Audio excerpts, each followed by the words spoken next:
Yes, iteka ridasanzwe kuri mwese mudahengeshanya kudukurikirana ariko kandi tunabaramutsa bivanye na mwumwe wese ahaherereye. Ikiganiro ni Weekly News, ikiganiro kibazanira amakuru aba yanditswe kuri website yacu nayo ikaba ari indundi.com. Mukanya tuce dutangura n'amakuru yacu.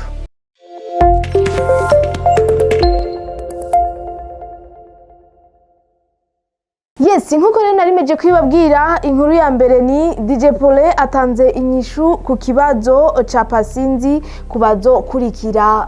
Nkuko rero musanzwe mumuzi ni Pasi yahoze muri Etoile du Centre, ubu abarizwa mu Bubirigi. Ku kibazo yari yanditse acishije ku rubuga rwiwe rwa Facebook, yari yabajije ati mbega ninde agiye gukurikira ko Dramati avuye mu Bubirigi, ninde agiye gukurikira mbega yo bari D1 canke Emery San. Ivyo rero nta nyishu benshi bagiye bamwishura ati ntibikunda kuko ngaha mu Burundi baraba kamwana wa mama, baraba ico muwa mupfana kugira bashobore kugutwara, ngo ntibaraba umuntu afite impano. Ndetse n'abandi bakabandanya bamubwira ati ngaho uri kurarota ninde ubona yuko yotwara abo baririmbyi. Kuri ico kibazo rero DJ Pole asanzwe ari we yakoze ibishoboka byose nkuko na Dramati yabisiguye ati numwe mu bari bamperekeje mugabo siwe yari yateguye igiteramo, numwe mu bari bafashije kubera nshobore gushika ngaho, mugabo abateguye igiteramo nibo bampaye amahera. Ashitse rero ku kibuga c'indege citiriwe Melchior Ndadaye yarasiguye neza yuko ngo ari benshi agiye gufasha kugira bashobore gushika muri ico gihugu. Aranavuga neza yuko ikibazo cyo gutegura ibiteramo hariya kiracafise impinga ndende, kuko ubanza kwanza kuraba yuko woba ufise ibisabwa cyane kuraba yuko ufise uburambe mu gutegura ibiteramo, ndetse ukaba ufise n'umwizigirwa hajya abazi ivy'ibiteramo kugira ntuzohure n'umuntu ashobora kuba yamariko arescroka abandi. Ivyo vyose rero nukurondera ngo umuhinga ashobora kubigufashamwo. DJ Pole kuri ubu nukubandanya ariko arugurura inzira gusa z'abantu bashobora kugenda gukorera ibiteramo hajya. Yavuze neza ngo D1 na Alvin bashobora kugendayo. Ivyo rero benshi babandanya bariko bararindira eske ngo bizokunda canke bizogenda gute. Kubwa Pasi urumva neza yuko ariko arasaba yuko hagira abandi baririmbyi bojayo. Kubwawe musomyi mwiza washoye gusoma iyi nkuru canke uriko uradukurikirana, urabona vyokogwa gute kugira ngo abaririmbyi bose bashikirwe? Kubwa DJ Pole ngo bose bashobora gushikirwa mugabo ngo buke buke.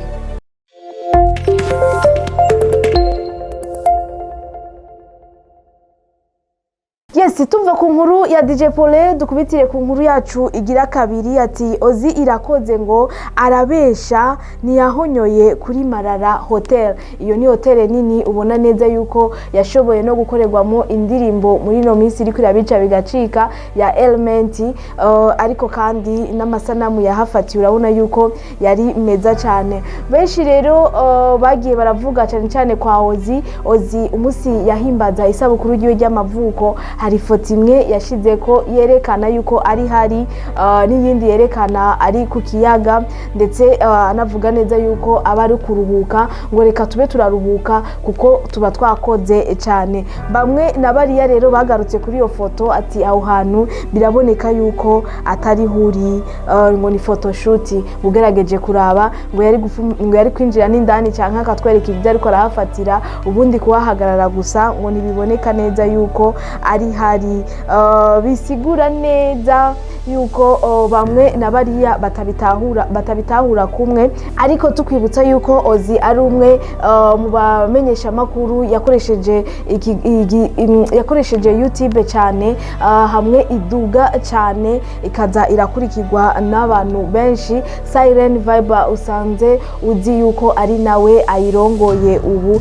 Bimwe nabiriya byabandanje ariko biravuga hagati yaho ikiganiro cyashoboye kuhakorerwa, aho bamwe bavuga ati baravuze nabi umuntu yahoze ari umugenzi wabo, abandi ati ntivyari kugenda gutya. Byinshi twagiye tubashikiriza ngaha. Ni muri ico gihe rero hakivugwa ivyo yaciye akubitira mu gihugu cy'u Rwanda. Muzi neza yuko asanzwe ahafise umuvyeyi ndetse ahafise n'ubwene gihugu, ubu akaba ariho abarizwa, ariko arajya ubuzima cyane cyane mu kuruhuka. Wewe ugerageje kuraba irya foto ukuntu abantu abantu babona yuko ko atariho yarari, wowe ugerageje kuyiraba wabibonye gute? Gira ico ngiye ngaha muri commentaire.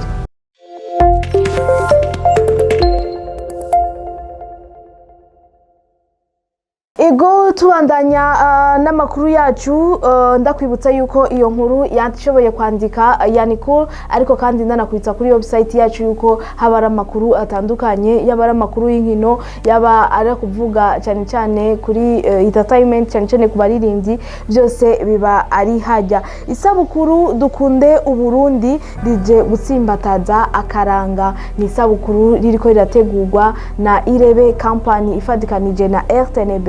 Irebe Company uzi yuko isanzwe ifise umuririmbyi bikorana, akaba ari we Auguste Burundi, bariko barategura rero isabukuru bitiriye dukunde Uburundi, ikaba ari n'indirimbo y'uwo muririmbyi nyene Auguste. Ni igenekerezo ya 19 ukwezi n'ukumunani ngaho muri Arena, aho batumiye abantu bakaranga, abantu bakoresha cyane ku vyakaranga, ngo ico bashaka nuko akaranga ku Burundi katotaka, yamara ibintu by'abarundi bigume bizwi yuko natwe dufise ivyo dushobora kurata, natwe dufise ibintu dushobora kuyagira umunyamahanga. Ni kuri uwo munsi rero n'uwo muririmbyi Auguste abarizwa muri Amerika azoba yishikiye mu gihugu cy'u Burundi kugira yifatanye cyane cyane nabo bantu bakunda akaranga. Aha turavuga Dunia Abedi asanzwe arongoye abavuzi b'ingoma, niho bazoba bibereye.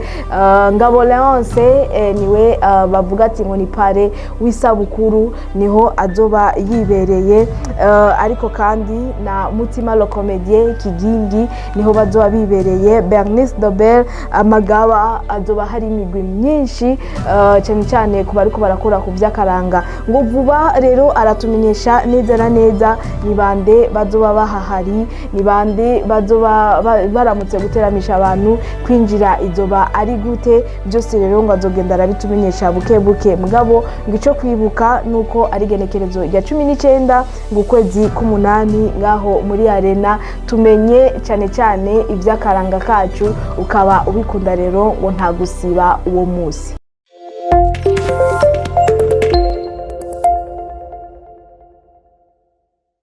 Nuko reka tubandanye n'ikiganiro cacu, ndanakwibutsa yuko ari weekly news. Ikiganiro cacu gicanga hanyene kuri Indundi TV. Big Fizzo na Nelly Nati bakoze kuri mail birakomera. Aha nuko umuntu nivyo Big Fizzo yagiye ashikiriza, avuga cyane cyane ku kuntu ngo umwigeme ngo atokwiyanjanjwa ko ngo arindira gusa ngo ivyo ahawe n'umugabo, ahubwo ngo akwiye gukora kugira bikunde nawe nyene yihe, ngo burya ngo umugabo ngo akubaha aruko nawe we ngo ufise ico wihaye. Ivyo rero vyagiye umengo birunganira ku majambo yashoye gushikirizwa n'umuririmvyikazi Meili acishije kuri TikTok yiwe. TikTok yiwe ubona yuko ikurikirwa n'abantu hafi 3,000, mugabo iyo video yashize ko ahanura cyane abakiri mu rukundo ngo nta gukundana n'umuntu ubona yuko atana hamwe ashobora kukugeza. Abantu umuntu mushobora gukundana imyaka 5 mugabo utabona ahantu ashobora kukugeza, umuntu adashobora kuguha amahera yo kwisukisha, umuntu adashobora kuraba izo nzara zawe ko zimeze gute ngo azikore. Ivyo rero ngo yariko arahanura abigeme cyane yuko batojana nago. Ugerageje kuraba ivyo Meili yavuze, ukagerageza kuraba n'ivyo Big Fizzo yavuze, urabona yuko harimwo indani kumuhanura, kumwereka ahubwo yuko atohamagarira abantu gukora ivyo. Aho rero muri commentaire ya Big Fizzo benshi baraje bavuga ati ego urakoze cyane Mutama kuba washoboye kumutubwirira uyu muririmvyikazi. Abandi nabo ati ahubwo ngo arababesha akora, ariko abahamagarira wowe ivyo adakora, kuko murazi yuko asanzwe afise ubunywero bwiwe the key ba, ariko abandi akabahanura ntibakore, kandi wowe ubona yuko ariko arakora.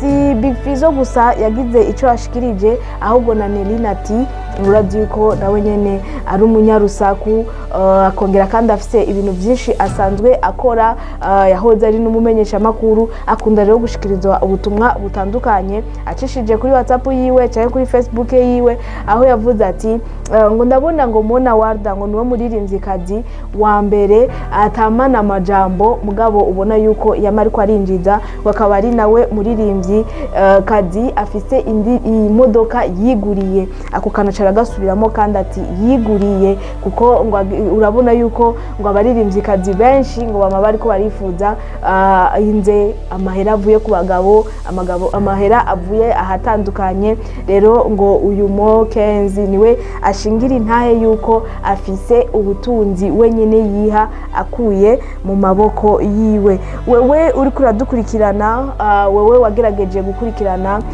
uko kuntu bagiye baravugana wewe ubivuga ku ikintu giki uhanura Meili ni giki uvuga ku ruhande rwa Big Fizzo kuvyo yashoboye gushikiriza gushika ubu urabona yuko iyo video yiwe ya Meili yaciye kurikiranwa cyane hafi abantu 222 ngaho kuri TikTok mugabo abasanzwe bamukurikira ari ibihumbi bitatu bitandukanye cyane na Big Fizzo wewe akoresha cyane iyo TikTok yiwe ubona neza yuko imaze kuzuza abantu barenga 200 bamukurikirana ariko kandi akaba aje mu kibanza c'abatanu ba mbere mu Burundi bakoresha cyane TikTok.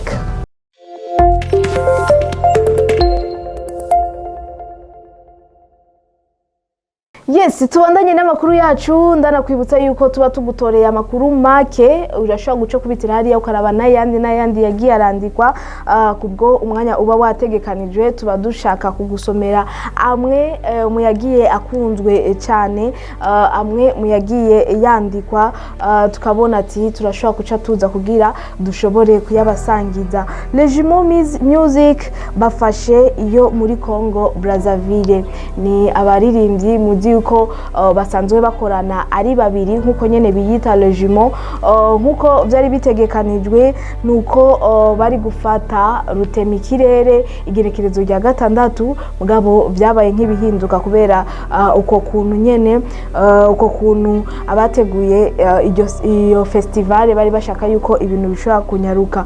Ubu turiko turavugana iyi nkuru yashoye kwandika igerekerezo rya mbere ukwezi kwa gatandatu mugabo ubu turiko turavugana abo baririmbyi baza bamaze gushika muri Brazzaville mu isabukuru ryiswe Sangu Njinji yoya ya 19 ego kuri Institut Français du Congo bahakoreye igerekerezo ry'icenda hama igerekerezo rya 11 naho nyene ngo ni misi ibiri bazokorera ngaho muri Brazzaville. Kuba baratowe byonyene ngo ni ikintu bonyene batibaza muzi neza yuko bari baheruka gusohora indirimbo yabo bise Abapapa akabari nayo ikimota ubushasha ubu ngo tubitege vuba ngo bazoca bagaruka igenekerezo rya 16 ukwezi n'ukunyene kwa gatandatu bashoye kutubwira byinshi kubyo bashoye kurahurira muri cyo gihugu.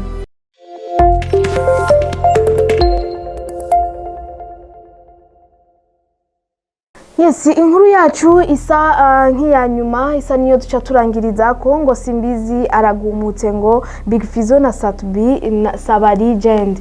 Ni Simbizi wasema vumba benshi murakunda kumukurikirana ku mbuga ngurukana bumenyi arakunda kwerekana cyane cyane akabumuopoza cyane cyane miterambere ry'umuziki w'abarundi. Ayo rero n'amajambo yashikirije ubwa mbere na DJ Paulin igihe yari ngaho mu Bubirigi aho ifoto jari kumwe na Bahaga akavuga amajambo ati uyu niwo mu legend mwabandi bose baravyiyitirira. Aho rero niho vyatanguriye mugabo rero Simbizi nawe aciye abigira ko ati yaba ngo Fizzo yaba Satubi ngo nta numwe ari mu legend ngo kubera ngo aba legend ngusanga ngo bafise ivyo bakoze abantu bashaka kurabira ngo cyangwa sangwa ari indirimbo zabo zoba zikoreshwa cyane cyane mu makaraoke mugabo bobo ngo izabo zitagira iki ngo zidakoreshwa.